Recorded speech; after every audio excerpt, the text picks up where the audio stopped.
Nuggets from my writings and books. Why I'm never disappointed with God Part 3.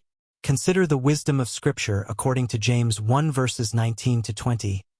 Understand this, my beloved brethren. Let every man be quick to hear, a ready listener, slow to speak, slow to take offense and to get angry. For man's anger does not promote the righteousness God wishes and requires.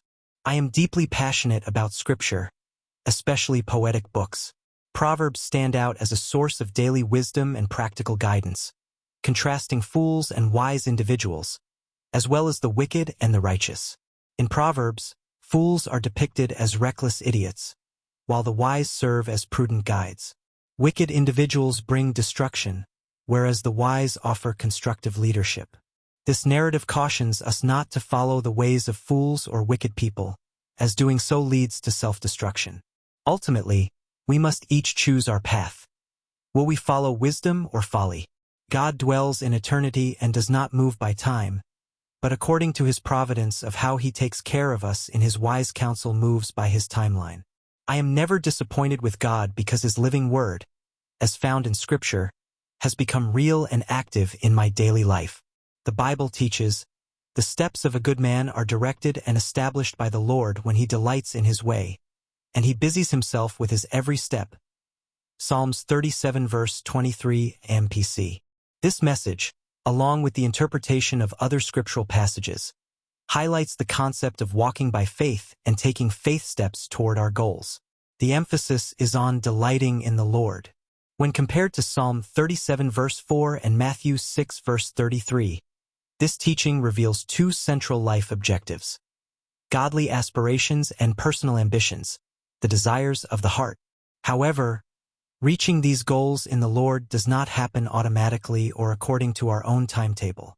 Instead, they are achieved through our daily walk with the Lord, as we follow the mandates of Scripture. Scriptural mandates for aspirations and ambitions, two old-school sayings, rooted in Scripture, apply here. Delayed blessings are not denied blessings, and he doesn't come when you want him, but he's always right on time. These principles are reflected in Matthew 6 verse 34 AMPC. So do not worry or be anxious about tomorrow, for tomorrow will have worries and anxieties of its own. Sufficient for each day is its own trouble. In spiritual terms, this means that in the various places we live, work, and play beyond just church activities, we are called to live in the moment. This is not a call to reckless living, eat, drink, and be merry, for tomorrow we die, but rather to focus on our prayers and petitions to God without anxiety if answers do not come that same day. The phrase "sufficient for each day is its own trouble" reminds us that each new day brings its own challenges to our faith. If what we hope for does not happen today, there is always another day. This is echoed in James 4 verses 13 to 15 AMPC. Come now, you who say, today or tomorrow we will go into such and such a city and spend a year there and carry on our business and make money.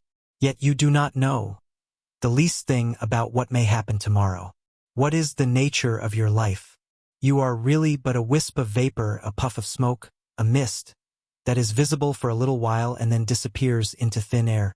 You ought instead to say, if the Lord is willing, we shall live, and we shall do this or that thing.